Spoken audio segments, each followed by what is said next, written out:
Bonjour à tous ou bonsoir, ça dépend de là où vous nous suivez, mais je vous rappelle qu'il fait extrêmement chaud. Hein, ce n'est pas une vue de l'esprit, c'est la canicule. Il ne faut pas confondre avec le réchauffement climatique parce que la canicule c'est normal, ça arrive.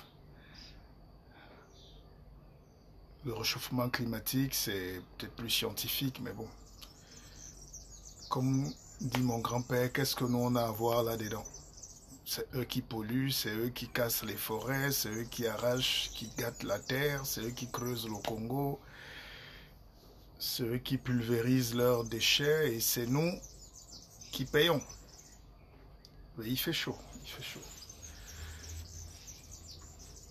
Alors, je vous dis tout de suite, ici c'est un petit rendez-vous d'intelligence. Pas qu'on est super brillant, mais c'est parce qu'on ose. Bonsoir Chanceline, c'est notre maison à nous ici.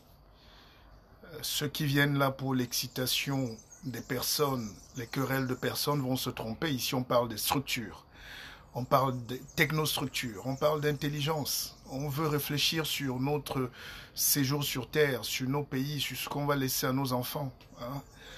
Et quand je cherche dans la toile et même dans nos recherches, je vois que ma communauté, mon peuple est orphelin d'intelligence. On n'a pas des gens qui nous parlent. Hein. Même dans les familles, vous savez, il y avait un monsieur à Yaoundé qui s'appelait Ndi Samba. C'est lui qui discutait tous les soirs avec les gens de son village à mes têtes là-bas. Et après, il était toujours surpris quand même les petits voulaient contester son intelligence. Et il disait, Anti, c'est-à-dire même un savant comme moi, vous voulez même plus que je m'exprime. Je ne suis plus écouté. Et ça me fait peur parce que demain, les Africains n'auront personne pour leur tenir la main. On n'aura absolument personne pour nous guider parce que nous sommes dans un monde de compétition. De compétition. Alors, tout le monde est nerveux en ce moment, tout le monde a envie de tuer quelqu'un, d'arracher quelque chose, c'est légitime. Je ne suis pas ici pour critiquer ni pour juger. On est là pour réfléchir, pour parler en famille. Et il faut parfois des espaces où les gens s'asseyent. Hein, Valérie Manchikou, ici c'est la dimension supérieure de l'intelligence. Oui, ça peut plaire ou pas, mais on n'est pas là pour écouter les humeurs des gens. Ceux qui restent ici doivent avoir la stratégie de la feuille de Macabo. Vous savez ce que c'est? La feuille de Macabo est magique. Parce que c'est... D'ailleurs, l'armée américaine s'est servie de l'expérience au Mexique et au Vietnam de la feuille de Macabo pour faire l'imperméable que vous avez aujourd'hui. Alors, je vous explique. La feuille de Macabo est une feuille magique. D'ailleurs, le Macabo même est magique. Ce n'est pas comme la patate. Tu manges la patate crue parce qu'elle s'est laissée manger crue, n'est-ce pas? Quant à elle, le Macabo, tu vas me dire. Alors, mais la feuille de Macabo, non seulement elle soigne beaucoup de choses, les douleurs d'estomac et tout, mais la feuille de Macabo est insensible au reste du monde. Elle est imperméable aux humeurs, qui est l'eau, la sécheresse ou quoi. Elle est insensible. Les animaux ne la mangent pas parce qu'elle glisse, elle gratte, elle est désagréable. Alors, vous pouvez l'arroser même d'un fût d'eau, la feuille de Macabo reste sèche. Les gouttes d'eau glissuelles comme ça. Donc je suis moi une feuille de Macabo et je vous incite à être des feuilles de Macabo parce qu'au bureau, à la maison, dans nos familles, dans les trains, vous ne pouvez pas savoir ce qu'on reçoit comme dose de violence. On est tellement acculé, on a tellement de pression. Donc quand on peut avoir un peu de temps pour prendre le savoir, ne nous laissons pas perturber. Montaigne disait que si vous voulez vous faire beaucoup d'ennemis, faites exactement ce que personne n'a jamais fait. Osez faire quelque chose de différent et vous allez... Donc, ça ne sert à rien de chercher les ennemis en route. Faites juste ce qui est différent. Pourquoi? Parce que l'être humain aime la paresse. L'être humain est dirigé par le cerveau. Ça s'appelle la neuroergonomie. Je vais vous expliquer ce que c'est tout à l'heure. Il faut un peu élever le niveau. Hein. Mais je suis humble parce que je dis ici, c'est une université où tout le monde, qu'on ait le CP, le BPC, HT Akumba, qu'on ait le bac, même les masters ou quoi, venez juste, connectez-vous juste et prenez et partez. C'est le cadeau que je vous fais. D'ailleurs, le livre, je rappelle que je sors de Paris, je suis arrivé hier. Les grèves successives ont créé un petit décalage avec les imprimeries. Les sociétés ont fermé boutique. Je vais vous expliquer tout à l'heure comment on peut détruire une économie juste parce qu'on grève ou on perd le temps. Donc, mais commandez votre livre, c'est partir comme on est venu. Moi, mon challenge, c'est vendre 1 million de livres.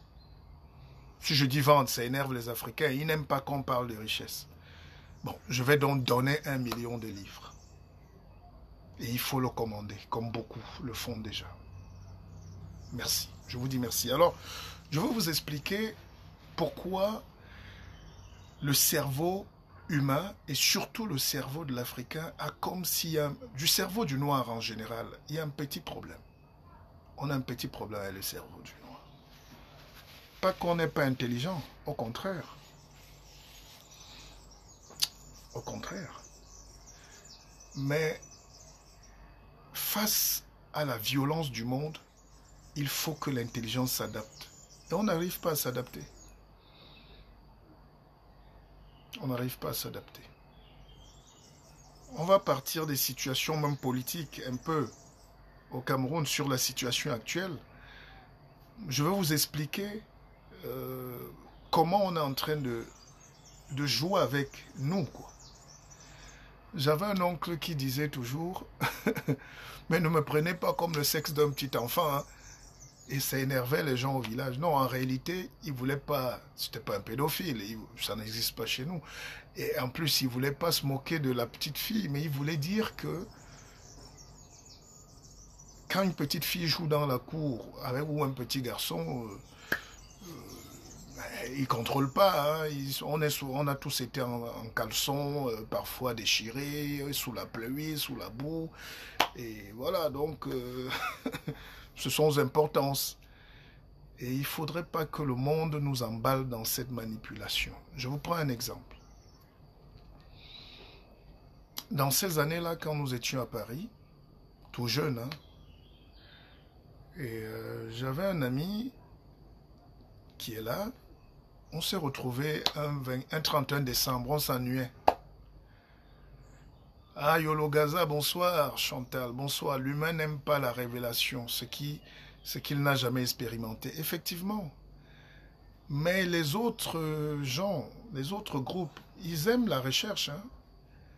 Moi, je fais beaucoup de conférences et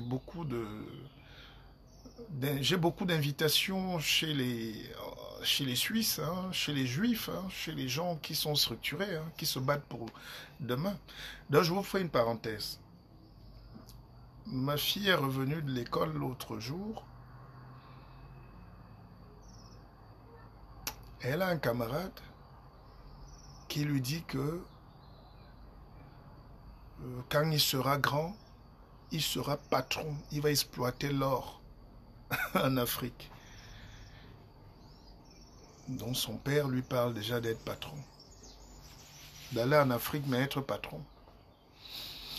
Donc, je vais vous dire, le 31 décembre, nous a trouvé quelque part à Paris, on traînait, on sortait du cinéma. On avait vu 2 SDF là qui... Ouais, on leur a fait un défi, on a dit bon, on va vous faire bagarrer. On va donner 50 €, 50 €. Tu vas aller gifler l'autre connard d'en face et puis inversement, celui qui gifle prend 50 €. Ils avaient une dent et tout, on leur a donné 50 € chacun et puis... Mais séparément. Vous savez ce qui s'est passé? Mais ils se sont moqués de nous. Ils ont dit, mais c'est pas vrai, ils rigolent, les connards de nègres, là, ils voulaient nous faire bagarrer. C'est authentique. authentique. Donc des SDF qui buvaient de la bière sous le froid, en décembre, désespérés, une dent et sous la douche, sans douche et sans hygiène, ont refusé de bagarrer. Ils ont dit que les nègres ne peuvent pas les faire bagarrer. Des nègres. Du haut de nos vestes et tout, ils nous ont méprisés et ils nous ont retourné notre intelligence. Alors je vous dis ça pourquoi? Parce que quand j'écoute l'actualité et je regarde avec vous, notre cerveau n'arrive pas à comprendre que nous vivons dans un monde où tout est manipulation. Tout est manipulation. Les gens, je n'accuse personne. Il ne faut pas que nos erreurs, on dise c'est les autres. Mais les gens profitent de notre blocage psychologique, mental, pour démontrer qu'on n'est pas mature. En réalité, ils ont la capacité de régler tous ces problèmes, hein, les marches, les ceci et tout. Mais ils veulent juste, ça leur plaît de voir qu'ils peuvent faire bagarrer les Noirs quand ils veulent et quand ils veulent. Quand ils cognent, ils organisent le match, ils vous font bagarrer, ils prennent l'argent sur vous, ils parient sur vous et vous partez, vous rentrez chez vous dans les cercueils ou morts. Ça s'appelle la défaite de la pensée. Vous ne pouvez pas être manipulé. Je veux vous expliquer. Ceux qui nous manipulent ne savent pas qu'eux-mêmes sont manipulés pour être manipulés par ceux qui les manipulent. Parce que ceux qui les manipulent eux-mêmes ne savent pas qu'ils sont manipulés pour être manipulés. L'urgence maintenant, c'est de comprendre le monde dans lequel on vit. J'explique ça terre à terre. Chaque peuple, chaque village, chaque région doit avoir son parapluie. Parce que quand la pluie, quand le tonnerre, quand la tornade commence, chacun va s'abriter dans son parapluie, sous son parapluie. Mais que fait donc l'Africain, qu'il ait le doctorat ou le CP? Il court s'abriter dans la maison de quelqu'un, sous le parapluie de l'autre. Parce que son cerveau ne lui donne pas l'ordre de fabriquer son propre parapluie. Il croit qu'il n'en est pas capable. Or, toute l'histoire de l'humanité, c'est se protéger de la tornade, donc fabriquer son propre parapluie.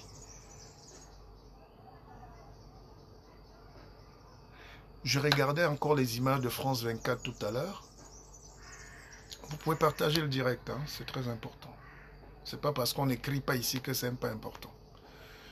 Et je vais vous démontrer tranquillement maintenant comment nous sommes fragiles, comment nous sommes faibles. Et il faut que ça change. Mais tant qu'on fait le bruit et tant qu'on suit le bruit, c'est pour ça que je vais vous expliquer la notion du cerveau. Hein? La neuroergonomie, la neuroéconomie, la neurosagesse. C'est des concepts. C'est des concepts qui sont théorisés par d'autres. Il y a un ami qui s'appelle Idriss Aberkan, qui est très fort là-dessus. Il a 4 doctorats. À 28 ans, il a eu 3-4 doctorats. Hein. Donc je ne raconte pas n'importe quoi. Je vais vous démontrer tout de suite pourquoi notre cerveau est notre pire ennemi. Parce qu'on nous manipule. On joue avec notre intelligence.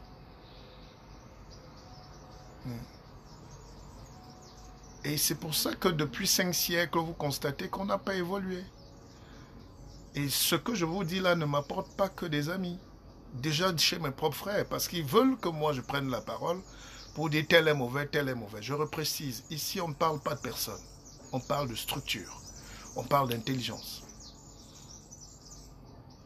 Moi, je n'ai pas pu faire bagarrer dehors de mon intelligence 2 SDF, dont des gens qui ont raté leur vie, qui sont paumés. Pourquoi? Parce qu'ils ont le cerveau, même si vous les voyez au bord de la route. Pourquoi vous, dès qu'on tape les coups de poing sortent, dès qu'on fait ça, les machettes sortent?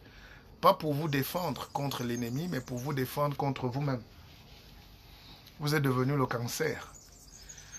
J'ai écrit un livre qui s'appelle L'Afrique et son cancer du côlon, où je traite effectivement de ça. C'est-à-dire, avant d'aller chercher le côlon, le cancer, c'est d'abord nous-mêmes. Les métastases, c'est nous-mêmes. Les résistances, c'est nous-mêmes. On bride le cerveau pour qu'il ne réfléchisse même pas à sortir d'une situation. Être victime, c'est autre chose. Être pauvre, c'est autre chose. Être faible, c'est autre chose. Mais ne pas s'en sortir pendant 500 ans, ça me pose un problème. Et je sais que je vais mourir. Et je veux mourir même ici. Parce que là-bas, chez moi, j'allais être plus malheureux. Voir comment on a le miel, on a l'or, on a le diamant, on a la beauté de Dieu. Vous savez comment les Égyptiens, nous tous qui disons qu'on vient d'Égypte, là, vous savez comment on appelait le Congo au temps des pharaons? On appelait le Congo, c'est-à-dire avec le Cameroun, c'est l'empire du Congo, hein, le paradis perdu. Je vous en parle parce que je regardais France 24 tout à l'heure. Et France 24, c'est la télé d'un pays, hein. Et ils disent ce qu'on veut qu'ils disent. Et ils ont parlé du virus d'Ebola et du Congo. Ils ont invité des spécialistes sur le plateau. Il n'y avait aucun Congolais, aucun Africain. Et ils parlaient du Congo comme s'ils sont... On a présenté tous ces gens comme des spécialistes du Congo. Pour dire qu'il y a l'Ebola au Congo. Et ça tombe quand il y a un nouveau président. Quand le nouveau président ne veut pas signer les accords miniers, quand le nouveau président est en train de dire il a demandé pardon au peuple congolais, que c'est la renaissance du Congo, c'est quand il dit qu'il va vraiment faire tout pour que le Congo ne vive plus les guerres et les misères, on lui dit il y a Ebola chez toi. C'est comme ça. Je traite de l'information depuis près de 30 ans, dont je sais comment on manipule les esprits. Et on manipule les esprits, pourquoi? Parce que le cerveau est faible. C'est pour ça que je vous dis toujours, il faut muscler les neurones. Avant tout combat, rassurez-vous que vous avez musclé vos neurones. On ne mène pas un combat sans avoir musclé les neurones. J'étais sur un plateau de TV5. J'espère qu'ils ne m'inviteront plus, d'ailleurs. C'est sur YouTube, vous pouvez vérifier. Et on parlait justement de l'Afrique. J'étais le seul Africain sur le plateau. Tu avais la présentatrice. Il y avait une journaliste de Libération, un autre de RFI, de tout ça là. Et on parlait de la Centrafrique. Je profite pour dire un bonjour à tous mes amis centrafricains. Il y a d'Apé. Hein? Il y a d'Apé. Nous sommes bien. Tout va bien. Un Africain comme moi, qui parle toutes les langues de l'Afrique, qui a parcouru tout le continent, je suis sur un plateau de télé. Mais comme ce n'est pas ma télé, les gens sont sur le plateau. Une dame parisienne, grande journaliste, mais de Libération, elle... On la présente, on est en train de parler de Centrafrique, elle se présente comme la spécialiste de l'Afrique et surtout du Centrafrique. Et je lui ai dit en direct, madame, vous avez déjà été en Centrafrique? Elle a dit non, elle a ses correspondants là-bas, elle a ses gens là-bas. Donc voilà donc des gens qui volent jusqu'à notre droit de nous exprimer sur notre histoire, sur notre futur, sur notre devenir, sur nos affaires. Mais pourquoi? Parce qu'on n'est pas grand. Je ne parle jamais de race, encore moins de tribalisme. Mais il faut quand même remarquer que... D'ailleurs, Manu Dibango, qui est un génie, disait... Ah, il y a quelqu'un qui a dit, ouais, on va dire Bimbaramo alors, Bimbaramingi. Hein? Mani, une véritable thérapie spirituelle. Merci Mani, merci. Merci d'être avec moi. Merci de m'encourager, vous tous. Alors, on dit Bimbaramo, Bimbaramingi. Hein? Moi, j'ai mangé beaucoup de gozon avec en Centrafrique. C'est mon pays. C'est le Cameroun en réalité. Lubangui Chari, c'est le Cameroun. On a créé juste ce pays-là parce que ça n'existe même pas. C'est le Congo, c'est le Cameroun, on a pris un peu. C'est le pays le plus riche du monde, hein, et c'est collé au Cameroun. La présidente d'ailleurs était camerounaise. Donc, c'est une parenthèse. C'est pour dire que nous, on parle de l'Afrique, on est des Africains, on connaît l'Afrique.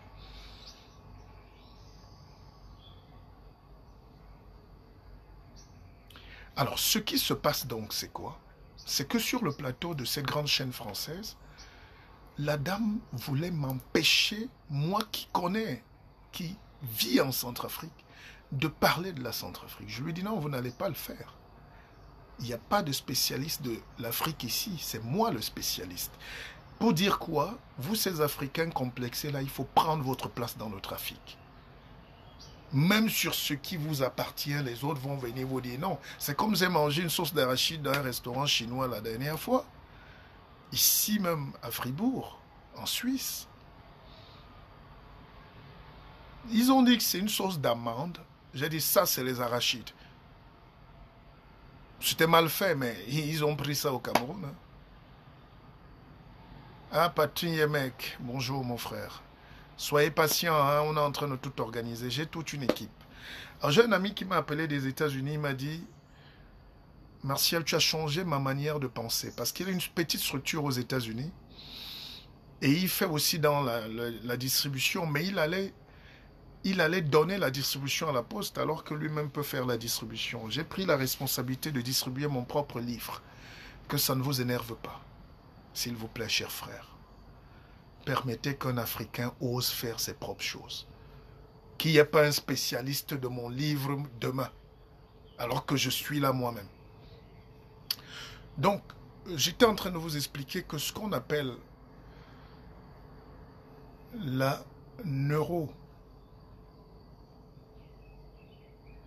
neuroidéologie, c'est le cerveau. L'homme est l'animal le plus puissant, mais parce que le plus faible. Comme nous sommes faibles, Dieu nous a donné le temps de développer le cerveau, mais ça a pris beaucoup de temps. Ça a pris beaucoup de temps pour que l'intelligence se développe. Aujourd'hui, pour faire le feu, on fait le briquet tchac, on fait l'allumette, parfois même le gaz automatique, c'est à induction. Mais ça a mis peut-être 6000 ans hein, pour qu'on arrive à maîtriser le feu. Et chaque jour, on est en train de faire évoluer le monde, la technologie. Je suivais le journal tout à l'heure, il fait 40 degrés en ce moment en Europe, mais les premiers t-shirts pour refroidir et maintenir le corps à 37 degrés sont sortis aux États-Unis aujourd'hui. Ça va arriver en France peut-être demain, en Suisse après-demain.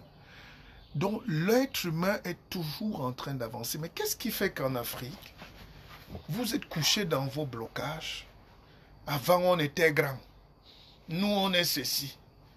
Nous, les Bassa, on ne parle pas avec les Bamileke. Les Bamileke ne parlent pas avec ceci. Ça s'appelle la bêtise. Parce que plus on s'élève, comme disait Manu, plus la race disparaît.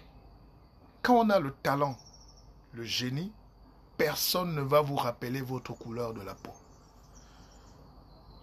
Le tribalisme, c'est la défaite justement du talent, de l'intelligence et de la réflexion. Remarquez, vous tous vous savez que le village ne vous apporte rien, non? Quand vous êtes dans vos sofas là, quand vous souffrez. Le village ne vous sert à rien. Le frère commence à vous chercher quand il veut un service. C'est là où il dit, ça c'est mon frère.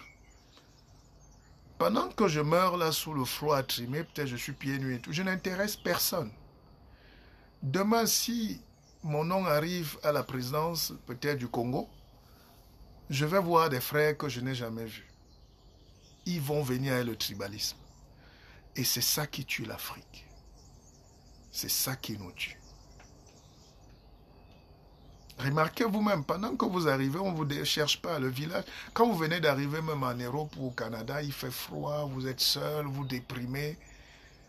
Personne ne vous appelle. Mais quand vous commencez à être régularisé, le travail entre, vous faites des... Là, oh, mais non, mais c'est notre frère, c'est notre sœur. C'est pour dire que le tribalisme est la pire bêtise qui puisse exister en 2019. c'est comme le racisme.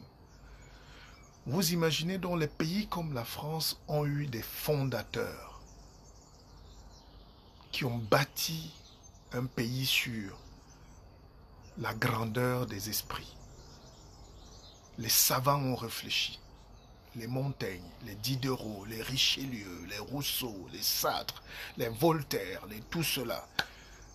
Qu'ils aient les idées de leur époque, ça c'est leur problème. Qu'ils soient racistes à un moment, c'est leur problème. Mais ils ont pensé à l'idéal. Ça s'appelle l'humanisme.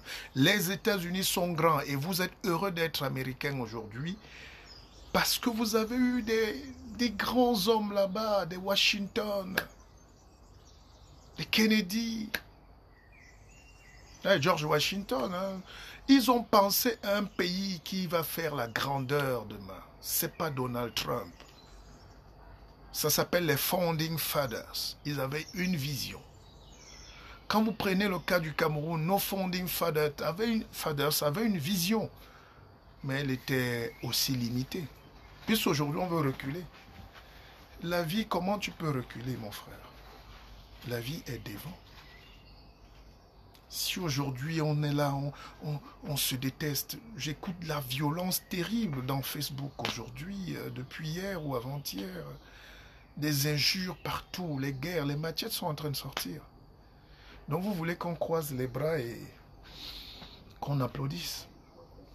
Les gens donc qui nous encouragent à rester dans cette bêtise, je peux vous dire que c'est eux qui exploitent notre pétrole. C'est eux qui exploitent notre bois. C'est eux qui exploitent notre richesse. Mais ce n'est pas de leur faute parce que le but de la vie, c'est d'aller prendre chez les idiots d'en face. Je dis bien idiot parce que celui qui est faible est un idiot. Parce qu'on a le même cerveau.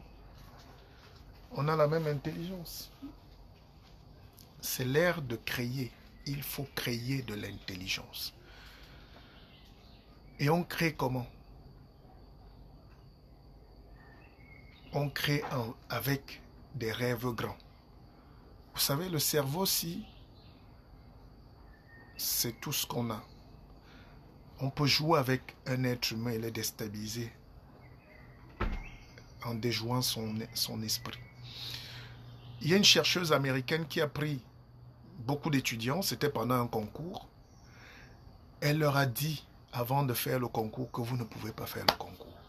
Vous n'êtes pas au niveau. Or, ces élèves étaient les premiers de tous les États-Unis. Hein. Mais elle les a retirés 1 heure avant les épreuves. Elle dit, vous savez, quand je regarde, le niveau est très élevé là-bas. Personne ne va passer ce concours et tout. Je ne suis pas sûr que vous pouvez. Et quand on a lancé les épreuves, les gars ont raté parce qu'ils étaient déjà démoralisés. Je vous explique terre à terre. Donc, il ne faut pas être démoralisé. Personne ne doit vous démoraliser sur terre. J'ai une sœur là, une amie, qui partage avec moi beaucoup de valeurs. Elle fait partie de l'Académie de la Conscience. Vous pouvez intégrer l'Académie de la Conscience, c'est Magnénoumi. Elle ne m'a pas dit de vous raconter son histoire, mais je vous prends juste 30 secondes. Elle habite à Boulogne-Billancourt. Elle est locatrice ou locataire depuis 15 ans. C'est un quartier chic, c'est un immeuble chic, bourgeois. Elle est la seule noire de l'immeuble. C'est pas un concours, hein, mais elle est juste la seule noire, c'est comme ça. Et, écoutez bien, c'est passionnant. Malgré tout ce qu'on a fait, augmenter le loyer et tout, elle a dit qu'elle reste. Et au bout de 14 ans, un ami, un juif, ils sont très solidaires, ils savent arracher, ils savent se battre, ce peuple-là. Je rappelle que les Juifs sont 17 millions sur Terre et ils sont face à 7 milliards d'individus et ils résistent. Qu'ils soient forts ou pas, ils résistent. Ils n'échouent jamais, ils ne lâchent jamais. Ils sont 17 millions. C'est comme les Suisses sont 8. Nous sommes 8 millions en Suisse. Mais on commande le monde entier. Tout le monde vient garder son argent. Tu voles l'argent des gens là-bas en Afrique. Ils meurent de misère, de choléra, de kwashiorkor. Et tu viens garder. La Suisse prend. Ils ne t'ont rien demandé. Pourquoi? Parce que ils t'ont montré dans leur tête qu'ils ont un cerveau costaud. Alors, je vous expliquais donc que la dame, le juif vient lui dire, achète. Elle travaille, hein, elle se bat, c'est une Africaine, elle se bat. On lui dit, achète. Le gars lui dit, achète parce que tu es prioritaire. Si tu n'as... Elle dit, non, moi j'ai mes projets au Cameroun, j'ai mes investissements, je pense au Cameroun. Le gars dit, écoute-moi bien, le Cameroun, là-bas c'est là-bas, ici c'est ici. Achète. Le monsieur juif lui a dit, achète. Pourquoi? Elle avait peur. Elle se disait, c'est pas pour elle. Elle est allée, elle a pris ses économies, elle a acheté son appartement en plein Boulogne-Billancourt, quartier chic, bobo, parisien. C'est le triangle doré. Hein. Et le jour où elle a acheté son appartement,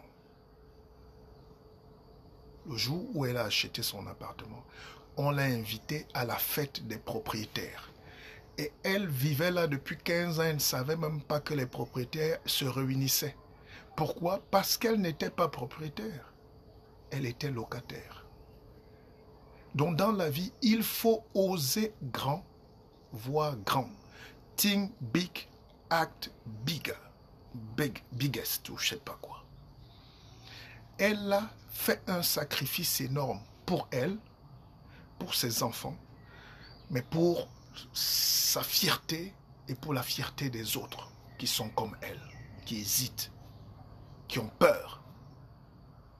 Elle est donc devenue propriétaire. Elle a commencé à assister aux réunions des propriétaires. Maintenant, on peut causer avec elle. La vie, c'est comme ça. C'est comme ce direct. On n'est pas 5 millions là. On n'est pas 6 000. Il n'y a pas 10 000 vues. Mais vous avez fait l'effort de fuir la paresse. Le cerveau humain aime la paresse. L'homme aime la paresse. Donc quand tu aimes la paresse, tu tombes dans les lieux communs. Tu aimes le tribalisme. Ah mon frère, c'est plus facile de dire ah mon frère, ma soeur, parce que vous buvez vite, vous mangez, mais en réalité vous n'avez aucun projet. Le juif qui a dit à cette dame, achète cet appartement, c'est son frère. Ils ne viennent pas du même endroit. Donc notre famille, même parfois, nous attend devant. Notre famille est devant nous. Notre famille, ce n'est pas ceux qui nous embêtent. Ce n'est pas ceux qui font le commérage sur nous. Ce n'est pas ceux qui sabotent nos efforts de réussir. Ce n'est pas ceux qui détruisent la volonté d'avancer. C'est des gens que Dieu a mis devant nous. On fait des rencontres. C'est pour ça qu'on appelle ça la vie. Et la vie est magique. C'est une aventure. Soyez heureux. Ça, c'était la première pause. Si je suis fort, vous applaudissez quand même, non? Priska Foutier. Merci d'être connecté. Merci. On va aller très loin tout à l'heure. Alors, je continue avec cette histoire parce qu'on est là. Je suis en train de vous dire d'oser vraiment. De ne pas tomber dans la facilité et d'oser. La dame, le lendemain, ses frères se sont réunis. On dit non, mais comment tu veux aller tout travailler? Ton petit travail là, pourquoi tu veux travailler? Sois patronne. Démissionne. Elle ne se voyait pas en train de démissionner. On lui dit non, démissionne. Tu ne peux pas être propriétaire et continuer de travailler comme un ouvrier. Tu es déjà patronne, mets-toi dans la tête. Elle a démissionné, même sans savoir ce qu'elle allait faire. Mais elle était déjà patronne, propriétaire, et aujourd'hui elle gère sa structure, elle est en train de se lancer, et je l'encourage. Et parce qu'elle m'écoute aussi beaucoup. Les gens m'ont demandé, oui, mais le livre qu'on commande, est-ce que ça nous sert? Je dis non, le livre, ça ne te dit pas 10 000 plus 10 000 égale 20 000 dans ton compte. Le livre que j'écris, ça vous donne les armes et les techniques pour comprendre le monde.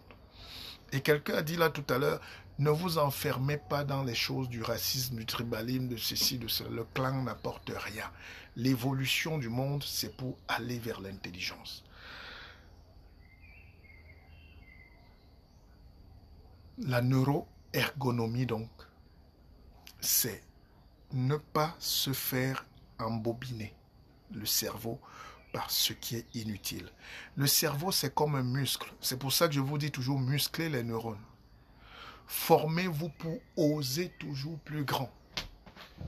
Vous savez que les gens qui sont allés sur la Lune en 1960, ont fait tous les calculs avec une calculatrice qui n'est même pas l'équivalent d'un portable, ancienne génération.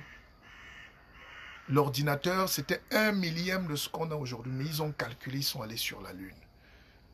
Ces gens-là ont osé. Ils ont fait travailler le cerveau. Petite parenthèse, on parlait du Congo tout à l'heure. Voilà des pasteurs congolais qui embêtent les gens dans l'Afrique et dans le monde entier. Oh, ils vous promettent tout aimant et merveille. Ils sont incapables d'apporter les solutions eux-mêmes à leur peuple sur place.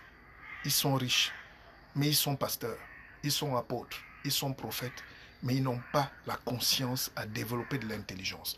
Je vous invite ce soir, mesdames, messieurs, à développer de l'intelligence. L'intelligence, c'est l'imagination. Nous faisons partie d'un monde aujourd'hui où il y a plus de connaissances, mais moins de sagesse. On a plus de connaisseurs, mais moins de sages. Et toutes les sociétés où il y a plus de connaissances et moins de sages, c'est les sociétés qui disparaissent. L'Afrique avant avait plutôt des sages. Plus de sages, moins de connaisseurs. Dans chaque famille, on disait que non, tel a déjà parlé. Et dès qu'il parlait, on ne discutait pas. C'était un sage. Aujourd'hui, il n'y a plus de sages, ni dans les familles, ni dans nos pays, ni à la présidence, ni partout. Tout le monde est connaisseur. C'est ça qui me fait peur. C'est ça qui me fait peur. Parce que le connaisseur va vouloir rester le seul savant, entre guillemets, de sa bêtise. Je peux citer le cas, vous savez, en Afrique, on se méfie des gens comme nous. En Europe, on nous adore. Je vais à Bruxelles, là, j'ai une conférence le 29. Je ne sais pas quand c'est, ça doit être dans 2-3 jours. On vous invite parce que c'est la curiosité. Chez nous, trop de connaisseurs, peu de sages. Or, même les civilisations européennes sont en train de tomber dans ce piège. Ils emmagasinent beaucoup de connaissances, mais il y a moins de sagesse. Les Asiatiques, le Japon est une civilisation puissante, costaude, forte, parce qu'ils gardent la sagesse. Les vieux là-bas sont sages. Les gens là-bas sont sages. Ils vont vers la sagesse. Parce que c'est celui qui a la sagesse qui contrôle la connaissance, pas l'inverse. C'est pas parce que tu as la connaissance que tu peux contrôler la sagesse. La preuve, on a combien de diplômés au Cameroun là? Il y a plus de docteurs dans vos pays inutiles là qu'au Japon. Le Japon a des ingénieurs. Et un ingénieur est un sage. Puisqu'il connaît la théorie, il connaît la pratique, il connaît la conception. Maîtriser la conception et maîtriser la pensée et la matérialiser. Je vous prends un exemple tout à l'heure sur la nutrition. Patrick Niemegno dit bien sûr la sagesse doit réguler la connaissance. Merci Patrick. Merci.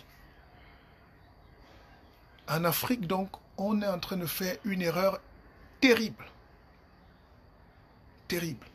Parce que tous les gens qui ne sont rien et qui sont frustrés et qui sont aigris dans leur bêtise jouent les savants et les connaisseurs. C'est pour ça qu'on peut vous imposer la musique parce qu'il y a des connaisseurs qui ont jugé que c'est une bonne musique. Or, les connaisseurs viennent parfois du quartier et on n'écoute plus les sages.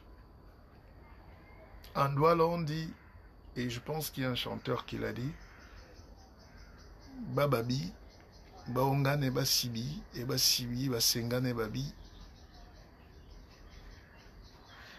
Il faut qu'il y ait ce contact. Rien que pour la nutrition, hein, je vous prends un exemple. Aujourd'hui, en Afrique, écoutez bien, les gens meurent de faim, ils mangent mal, parce qu'ils veulent manger ce qui a pris le bateau et ce qui a pris l'avion. Le saumon fumé, comme on dit là. Ils ne savent pas que c'est dépassé. Et les gens qui ont l'argent en Afrique mangent mal parce qu'ils vont acheter les choses qui ont pris le bateau et qui viennent de loin. Or, les gens qui produisent ces choses-là ne peuvent pas vous envoyer leurs meilleures choses. Ils vous envoient de la moisse, du poison, du sucre, des conneries. Ici en Europe et partout d'ailleurs, on se bat pour manger bio aujourd'hui. Et le bio, en réalité, c'est la nourriture des riches, ça coûte cher. Or, ça ne veut rien dire. En Afrique, nos grands-mères étaient bio. On allait là, on coupait le ndjango ou le ndolé, on déterrait l'igname, on vous faisait un bon menu et on mangeait bio, on tuait le gibier là frais, pas de congélation, pas de surgelé, on mangeait. Aujourd'hui, vous arrivez en Afrique, ils disent qu'ils sont allés à l'école, ils disent qu'ils sont cadres à Orange ou à MTF, je sais pas quoi, dans les sociétés des autres là, qui nous exploitent. Mais c'est eux qui vont encore à Carrefour avec un gros caddie, ils achètent encore tous les déchets qu'on a envoyés là-bas. Au lieu de manger bio. C'est des connaisseurs, non? Mais ce n'est pas des sages. Et pourquoi? Parce qu'ils ont bloqué l'intelligence. Le cerveau humain nous amène donc à dépasser des situations. Le cerveau humain nous amène à être forcés à réussir. Forcés à fuir la négativité. Ça paraît peut-être compliqué ce soir, mais c'est très facile. C'est très facile à imaginer. L'esprit humain est programmé pour réussir. Or, ce qu'on nous a mis dans la tête, et depuis des siècles, c'est justement ne pas réussir. Échouer rapidement. Démissionner très vite. Et quand on démissionne vite, on accuse la grand-mère, on accuse le sorcier, on accuse le frère, on accuse tel. Le frère veut me tuer, oh tel est mauvais, tel. Alors qu'on fuit la pensée, on refuse de travailler. C'est notre paresse qui est donc en train de nous enterrer aujourd'hui. Petit exemple de géopolitique, ce qui nous intéresse beaucoup.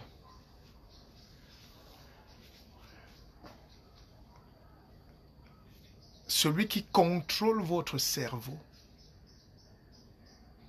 contrôle votre vie. La première règle donc, c'est de contrôler son propre cerveau, sa propre intelligence. Parce que si on ne contrôle pas notre intelligence, l'autre va contrôler notre intelligence, donc il va contrôler notre cerveau. Et donc vous tous qui êtes là, la plupart, votre cerveau est contrôlé par des gens qui vous ont pris votre intelligence est contrôlée par ceux qui contrôlent votre cerveau. J'espère que vous m'écoutez bien. On parle un peu de politique. Je vous explique ça. Terre à terre. Hein? Moi, je ne vais pas loin.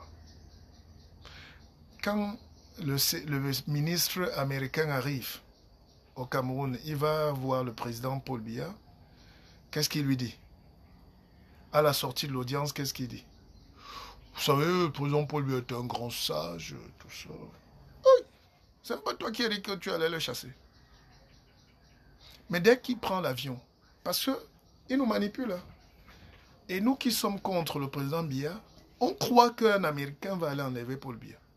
Dès que le gars est dans l'avion, on est content, on fait les directs sur Facebook. C'est terminé pour le système, c'est terminé. Parce qu'on ne sait pas qu'il joue avec notre cerveau de petit enfant. Il est en train de faire la politique. Dès qu'il sort du lui, il dit que non, le président Biya est un grand sage, vous savez, tout ça, les relations américano, tout ça sont bonnes. On dit comment ça? Mais nous, on croyait que tu vas seulement aller lui mettre les menottes ou tu le mets dans un sac mandio qu'on le jette. Non, ça ne se passe pas comme ça. Le grand sage qui dit là, ça veut dire que le gars a signé ce qui les intéresse, eux, en tant qu'Américains. Ils s'en foutent de vous. Et quand le gars reprend l'avion, il tombe entre le groupe de nos frères qui sont opposants, ils sont ceci, c'est leur droit. Le gars change de discours. Il dit non, ce régime de Yaoundé ne peut pas perdurer. On va mettre tout. Les États-Unis n'acceptent pas. Les États-Unis acceptent. Rien ne peut dépasser la première puissance du monde. Rien.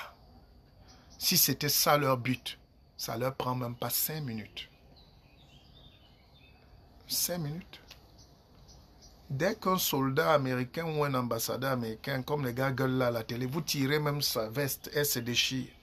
Je ne vous donne pas 5 minutes pour voir alors comment ils vont vous montrer ce qu'on appelle la force. Parce que c'est leurs intérêts. Parce que vous avez touché à leur intelligence. Ils protègent leurs intérêts. Tant que ça ne leur sert à rien, ils ne mèneront pas votre combat à leur place. Ils ne mèneront pas votre combat. Non, parce qu'il faut expliquer ça à mon peuple.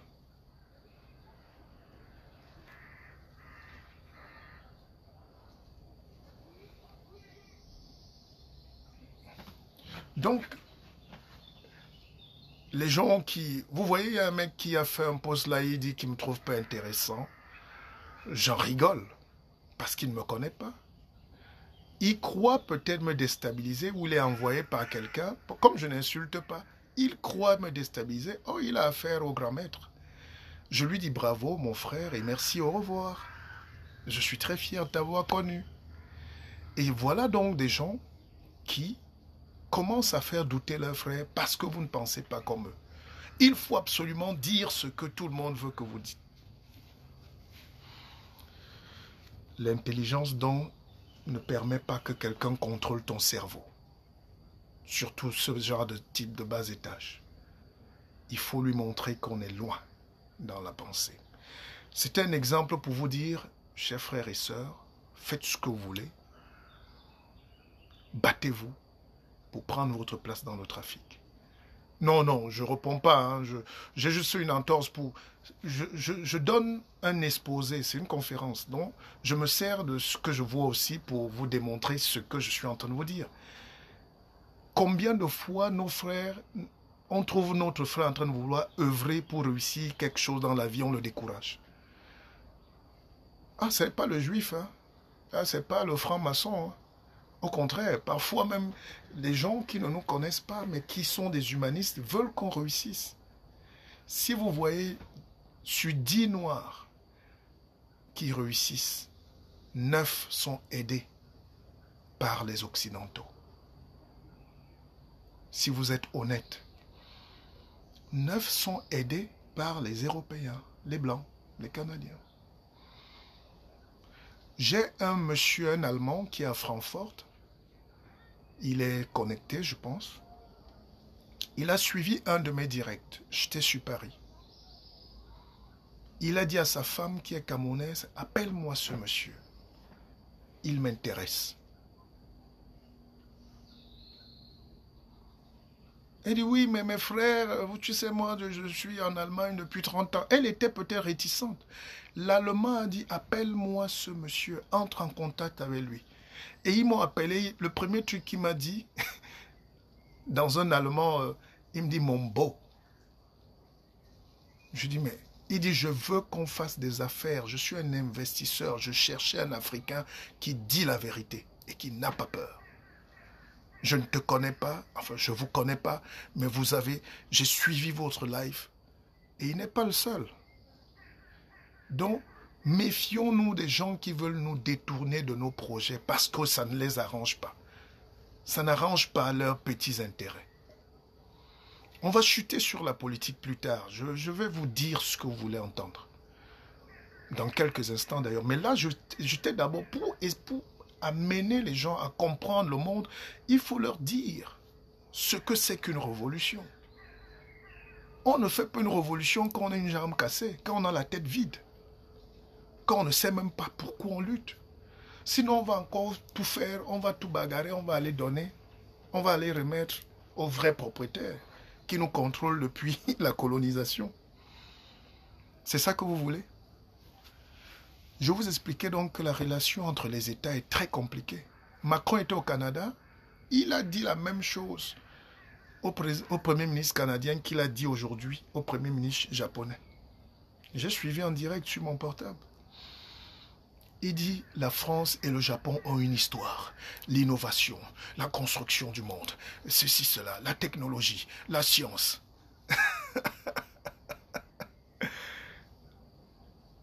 Et c'est la même chose qu'il a répété au Canada. En réalité, il est là pour chercher les affaires, le business. Donc, il va utiliser le même langage partout. Tandis, il va étudier les possibilités de prendre ce qui est intéressant. Il est allé au Japon, pourquoi? Parce qu'il y a Renault, parce qu'il y a Nissan. Il ne veut pas perdre le business. Ce n'est pas les kimonos, c'est pas... Nous sommes les seuls gens qui arrivons à Paris pour regarder la Tour Eiffel. Les gens vivent d'affaires. Soyez donc des partenaires d'affaires, mes frères. Faites des affaires. Donc j'expliquais que si quelqu'un contrôle ton cerveau, il contrôle ta pensée, il contrôle ta vie. C'est pour ça qu'aujourd'hui, vous voyez, même dans les publicités, le marketing, c'est la pire escroquerie du monde. Non? Il faut savoir se vendre. Ce que je fais là, je suis en train de me vendre. Vous croyez que quoi? Et pour mieux se vendre, il faut toucher l'émotion. Il faut toucher le cerveau des gens. N'est-ce pas? Qu'est-ce que moi je vous vends? Mais je ne vous escroque pas. Je vous vends mon savoir. Ce que je vous donne, vous me retournez aussi. Ceux qui prennent le livre prennent mon savoir et ils me donnent. Mais parfois même, les grands pays nous escroquent en tout parce qu'ils nous vendent un service qui n'existe pas. Ils nous promettent la paix. Ils nous promettent le bonheur. Ils nous promettent ceci. Et après, ils ne nous donnent pas parce que personne ne peut te promettre le bonheur sur terre. Ils privilégient le sien. N'est-ce pas? Les gens qui... Vous n'avez pas vu que quand on fait la publicité, par exemple, de la bière, tout le monde sait que la bière est amère. Mais tout ce qui est amer touche les neurones. Faites une expérience. Tout ce qui est amer touche les nerfs. C'est pour ça qu'on vous vend. Pour mieux vous vendre la bière, dans la publicité, vous voyez souvent une femme nue. N'est-ce pas? On veut que vous buvez quelque chose d'amer et comme ça doit vous rendre... Vous voyez, on vous présente d'abord une femme nue. Et qu'est-ce que vous faites quand vous allez acheter la bière? Vous pensez à la femme nue. On a touché votre tête. On a fait sécréter une dopamine, la sérotonine.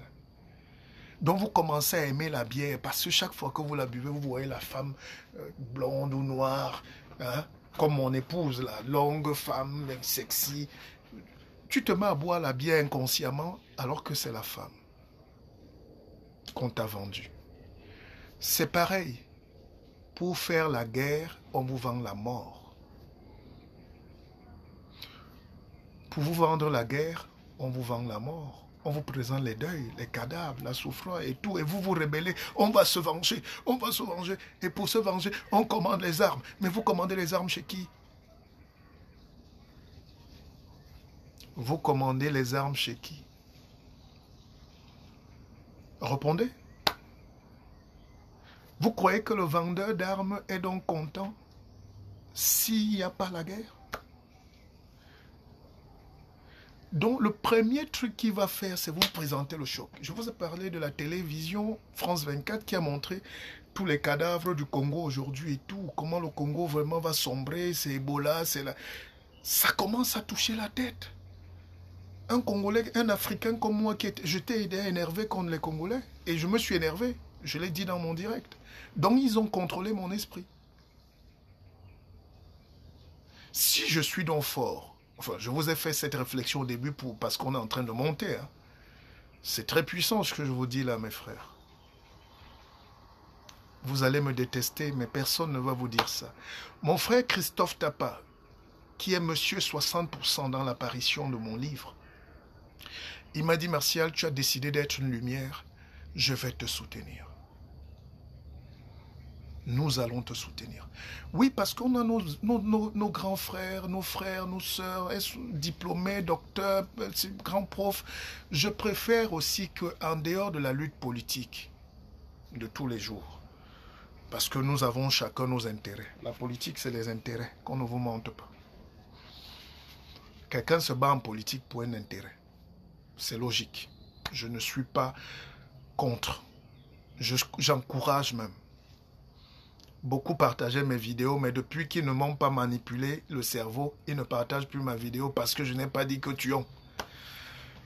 Alors, mais je n'ai pas envie de salir mon destin pour des choses inutiles. Ma priorité, c'est de vous transmettre les vraies clés de la libération. C'est la pensée. Donc, qu'est-ce que j'étais en train de vous dire? Que je préférais que de temps en temps, oui, on a nos luttes, il faut que tout change. Moi-même, je veux que le système change au Cameroun, vous croyez que quoi? Il faut que ça change, non? Mais pendant ce temps, on ne va pas dire la même chose tous les jours. Entre deux, donc, il faut qu'on forme les gens demain à défendre leur pays, à comprendre les enjeux du monde. Il faut qu'on apprenne les gens à maîtriser la force de leur pensée, la force de la pensée positive, la force de leur cerveau, la neuroergonomie, la neuroéconomie, la neurosagesse, la neuroscience. Parce qu'on a un peuple qui est, excusez-moi de vous dire, comme du bétail, émotif, dont les autres peuvent nous faire boire la bière tant qu'ils veulent. Il suffit qu'ils nous présentent une femme à la publicité. La nouvelle publicité de Peugeot, c'est une Peugeot que j'adore. J'ai toujours conduit des Peugeot. Hein. Il y a le serpent. Il y a le serpent. Et j'étais avec des gens, enfin, j'étais avec des amis, des Africains, et puis des autres. Dès qu'ils ont vu le serpent, ah non, ça fait peur. Ah. Mais les Européens qui étaient là, disent, oh, mais elle est sexy cette voiture, elle déambule. Donc ils n'ont pas eu peur. Nous on est très faibles, on démissionne très vite, on fuit très vite, on nous tape très vite, parce qu'on quitte vite le navire, on juge très vite, on ne se soutient pas, parce que la tête est faible. Alors je disais que regardez l'élection présidentielle, prénom américaine. Trump a gagné, non? Et en 2020, il va encore gagner. Vous savez pourquoi? Parce que tous les médias sont allés soutenir Hillary Clinton. Pourquoi? Parce qu'elle, c'est un docteur, grand avocat, femme de président, famille bourgeoise, riche. Et Donald Trump, tout ce qu'il a fait à l'époque, c'est montrer que lui, il n'est rien. Lui, il s'est fait seul. Il a de l'argent, mais c'est un gars, un vrai Américain, qui a bagarré dur. Et il n'a personne, il est comme un orphelin. Et ça a touché les Américains où? Dans le cerveau. Ça rappelait aux Américains que voilà le rêve américain. Est-ce que vous me suivez?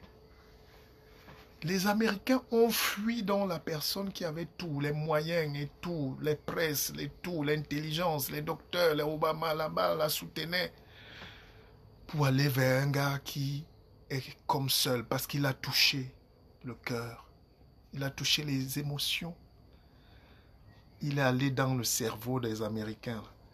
Aujourd'hui, il a raison, il a ramené le chômage à 3% depuis 60 ans. Et en 2020, il va faire la même chose. Il faut faire la même chose. Il va retoucher les mêmes Américains.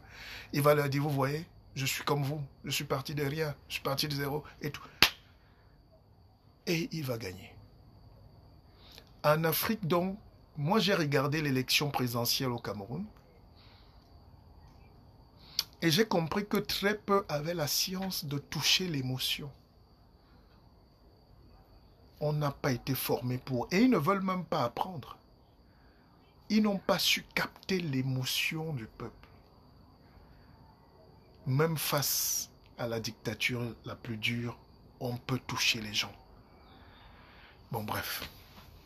Alors, retenons donc que ce soir, il ne faut jamais la capacité de l'esprit à être déçu. Et il faut oser tout. Il faut oser. Et on ose parce qu'on croit aux autres. On ose parce qu'on travaille ensemble. On ose parce qu'on reste positif. Mais tant qu'on reste négatif, on se combat entre nous, on s'insulte nous-mêmes. Je regarde actuellement les luttes de succession au Cameroun parce qu'on est dans une guerre de transition qui sera très violente.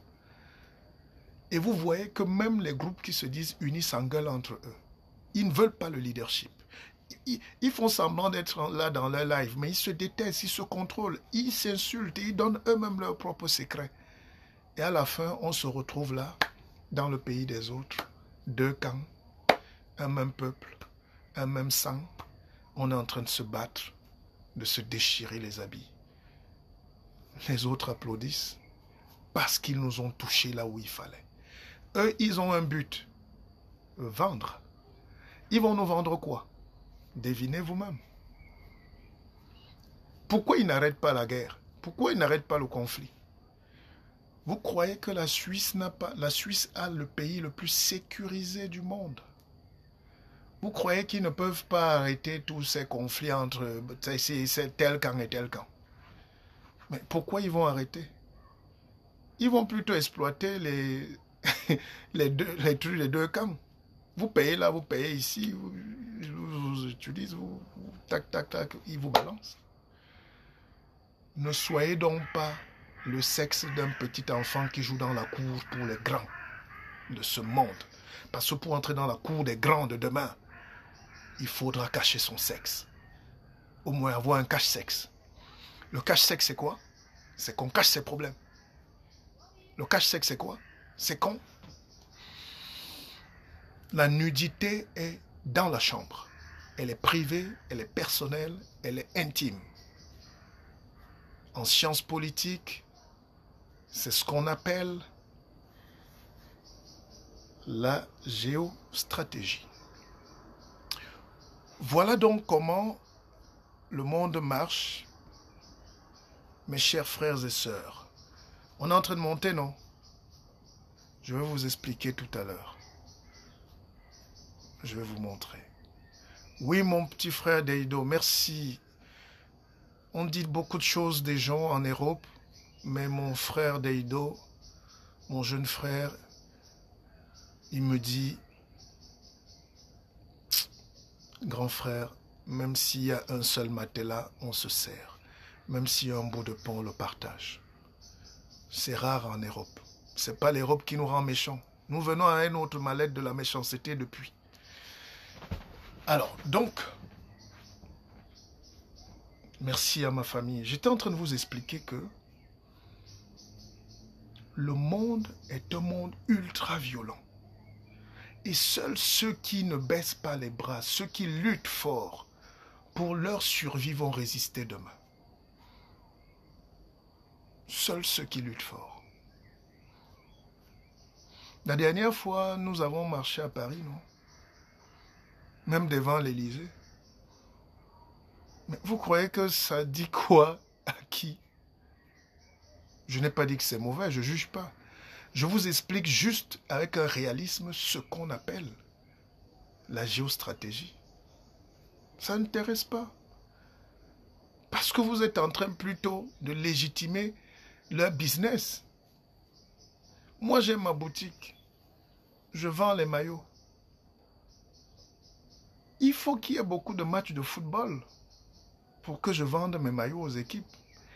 Et je vais aller prendre les maillots de la Chine, je vais importer les maillots de la Chine, de Turquie. S'il n'y a pas match dans les quartiers, je ne vais pas vendre.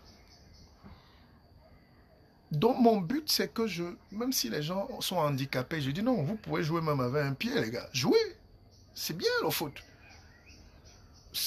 Le score ne m'intéresse pas. Que tel gagne un but ou deux buts, je m'en fous. Moi, c'est le maillot que je veux vendre.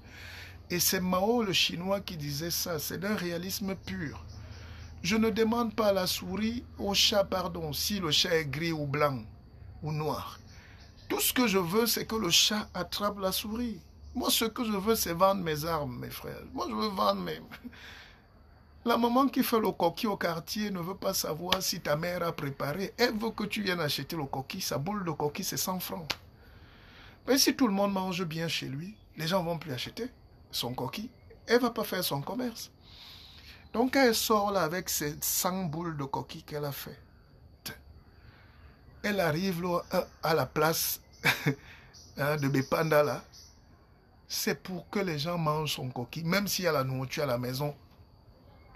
Et dites à la maman qui vend que, ah, ma mère a préparé. Elle dit, prends d'abord mon fils, c'est le coquille de ta mère.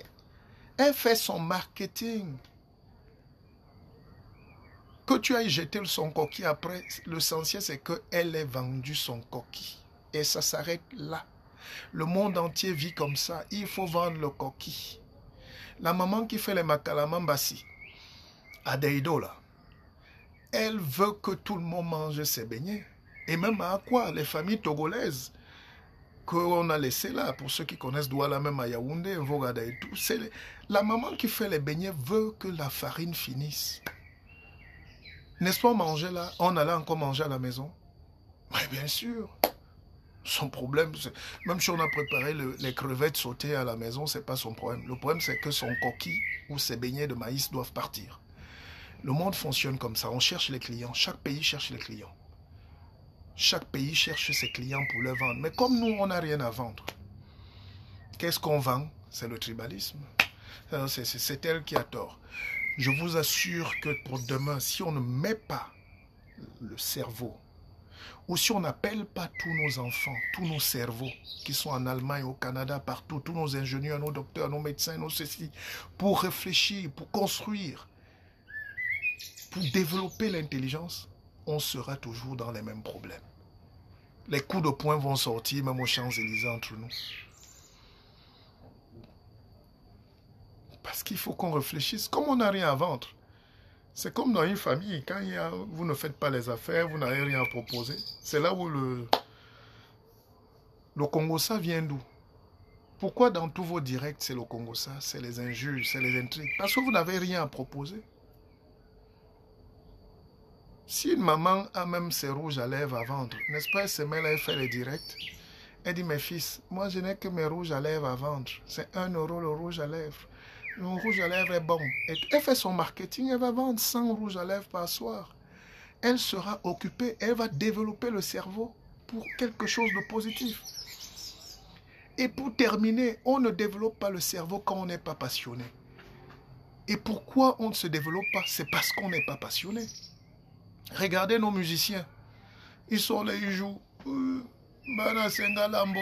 Tout ça, sans conviction. Quand Beyoncé chante, on oublie qu'elle a une culotte. Elle a un petit caleçon. Elle donne le meilleur. Même les rappeurs, on n'est pas obligé de les aimer, mais ils chantent, les veines sortent. On apprend que Jay-Z est milliardaire avec le rap. Ils sont fous, passionnés. Il faut que je vous précise ça, parce qu'on ne développe pas le cerveau. Le cerveau est paresseux. Pour qu'il ne soit pas paresseux, il faut qu'il s'amuse. Ça s'appelle la neuroergonomie. On fait semblant. Ce que je fais là, je vous fais un direct en m'amusant. Mes enseignements, c'est ma passion. Et je peux le faire tous les jours. D'ailleurs, je le fais tous les jours. Et depuis 20 ans, 30 ans. Je fais ce que je fais là. Certains peuvent croire qu'il va se fatiguer. Je ne me fatigue pas. Quand Richard Bona prend sa guitare, et là, il joue avec Quincy Jones à Paris, là, dès qu'il a déposé les valises, il est allé à l'entraînement. Ça s'appelle le check-in. Comment les musiciens appellent ça? Enfin, il est allé régler le son, sound check. Mais il est payé pour le sound check. En réalité, lui, il est en train de s'amuser, puisqu'il s'entraîne. On a pris ce cas même chez les gorilles, les chimpanzés, les bonobos, pour faire une tâche difficile. Donc, ils vont puiser, ils prennent un bambou pour piquer, pour chercher les fourmis dans le trou. C'est très délicat, mais comme c'est la passion, ils aiment manger les fourmis là, ils peuvent faire ça toute la journée. Pourquoi nous, on ne se développe pas? Parce qu'on va au travail. Et le travail du blanc, comment on appelle ça? Le njokmasi, non? Njokmasi. Les blancs nous ont laissé le mot travail comme la douleur. D'ailleurs, en français, travailler. Le labour, le labeur. On nous a empêchés de nous développer en nous disant que le travail, c'est la torture, c'est l'esclavage. C'est pour ça que chez nous, on ne travaille pas. Les Européens travaillent comme des fous. Les Asiatiques alors meurent au travail. Je vous ai parlé des élèves coréens l'autre jour, ils vont à 8 heures, ils rentrent à 1 heure du matin tous les jours. Les Chinois, quand ils commencent un chantier, il n'y a pas de dimanche. Il n'y a pas le temps d'aller prier. Vous donnez toute une journée à quelqu'un que vous ne voyez pas comment. Ils travaillent. Ils sont passionnés, ils veulent finir, ils veulent développer leur pays. Et voilà ce qu'on nous empêche de faire. On nous détourne, on nous manipule le cerveau à nous occuper avec des faux problèmes. Évidemment, la transition politique, c'est un vrai problème. Évidemment qu'il faut qu'il y ait de nouvelles règles, un nouveau leadership, un nouveau pays. Mais évidemment, il faut aussi qu'on travaille. Parce que Paul Biya part demain, par exemple, pour vous les Camerounais, là, et qu'on reste dans la paresse, on ne va pas travailler. Donc moi, je veux que tout ça vienne au même moment. Le travail, le changement et tout. D'ailleurs, le changement amène le travail et le travail amène le changement. Mais il faut travailler. Il faut faire de sa passion son travail. Il faut faire de sa passion son travail. Et quand on travaille, il y a l'amour. Vous savez pourquoi on ne s'aime pas, non? C'est parce qu'on n'est pas passionné. Et pourquoi on ne s'aime pas? Parce qu'on ne sait pas travailler ensemble. Depuis que j'ai dit, j'ai beaucoup de blancs suisses qui achètent tous les jours le livre. Ils commandent tous les jours sans me poser des questions. Parce qu'ils sont passionnés par l'intelligence de l'autre. Ils veulent savoir ce que l'autre pense. Ils sont intéressés par l'avenir de demain. Il faut donc qu'on apprenne à produire et à être heureux, à bâtir et à être heureux, à construire et à être heureux, à développer et à être heureux. La sagesse, c'est aller de l'avant. Comment on a encore les mêmes problèmes de 1960? Ça veut dire qu'on n'a pas avancé. Et je dis ça des deux côtés. Hein. On ne peut pas avoir les mêmes problèmes. On arrête encore nos frères. On emprisonne tel. On bastonne tel. On fait ceci tel. Mais c'est exactement ce que nos ennemis hier faisaient en 1940, 50, 60 et même avant.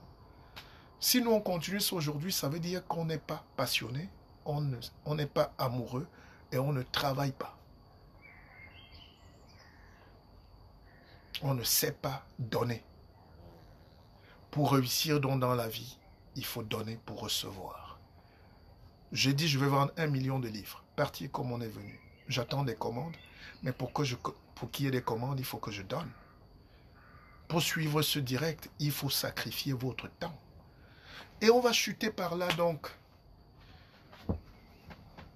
Aujourd'hui, le monde entier, chacun est connaisseur, non?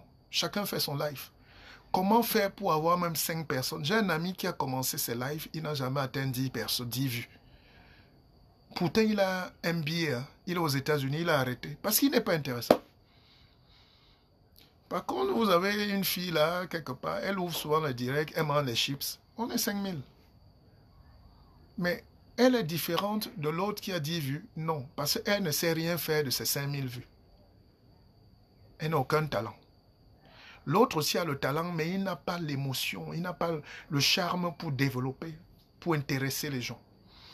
Parce que les deux choses qui coûtent cher au monde, c'est l'attention et le temps. En anglais, ils sont plus directs. Je dois même beaucoup apprendre l'anglais. Monsieur Tapa, apprenez-moi l'anglais, s'il vous plaît. En anglais, on dit pay attention, please. Pay. Pay. Ils sont directs. Pay attention. Vous savez que le français, c'est la langue du mensonge, de la diplomatie, des faux trucs. Je vous prends un exemple. En français, vous pouvez entrer dans un bureau, on dit sens interdit. On ne te dit pas quel sens ou ce sens. On dit sens interdit. Et ça laisse le temps à l'avocat de te défendre et de voler. C'est ça qu'ils ont amené en Afrique. Oh, on vous a dit non, on n'a pas dit ceci. En anglais, on dit no entrance. Même le chien comprend qu'on n'entre pas. Et no entry ou entrance. On dit n'entre pas. Donc, les deux choses les plus importantes pour ce soir, retenez-le, c'est l'attention et le temps égale développement. Celui qui a donc l'attention des gens. Parce que tout le monde est occupé aujourd'hui. En ce moment, il y a un match de foot. Peut-être quelqu'un est en train de regarder le match de foot. D'autres sont en train de danser. D'autres veulent aller boire une bière. Mais quelqu'un qui reste là devant, c'est... Et pourquoi il reste? C'est parce que je l'intéresse. Je lui donne ce qu'il veut. Pay attention. J'ai payé. J'ai payé l'attention. Parce que la deuxième chose qui va suivre, c'est qu'il n'a pas le temps. Il va fuir. Et si tu veux donc réussir dans la vie, atteindre le bonheur, tu dois avoir le temps et avoir de l'attention pour réussir. Dans nos pays, on n'a plus le temps ni de travailler. On n'a plus le temps d'écouter. On n'a plus le temps de s'aimer. On n'a plus le temps de vivre ensemble. On n'a plus le temps. C'est pour ça qu'il y a la guerre. Donc la solution, donc, si vous voulez réussir, c'est d'essayer d'avoir de l'attention pour l'autre. Regardez comment notre pays est en train de se détruire. Les gens ne sont plus attentionnés. Même dans les couples, non? Les foyers sont en train, surtout en Europe, alors. Au Cameroun, même, il n'y a même plus de mariage. On disait le mari attentionné, ça n'existe plus. Tout le monde est dur aujourd'hui. La femme est dure, l'homme est dur. Tout le monde est... Les gens sont aigris, on s'insulte. Le manque de bienveillance amène la guerre civile. Pay attention, please. Voilà le discours du guide Bissock ce soir. Prenez le temps de vous occuper de la femme qui a accouché dans la forêt au sud-ouest, de l'enfant qui a perdu ses parents au nord-ouest. Prenez le temps d'écouter les enfants qui n'ont pas le travail, qui sont chômeurs à Yaoundé et qui errent. Prenez le temps de donner un bout de pain, un repas aux orphelins abandonnés à Douala dans les rues. Dans les villages là-bas, prenez le temps de leur apporter l'eau, l'électricité. Pay attention.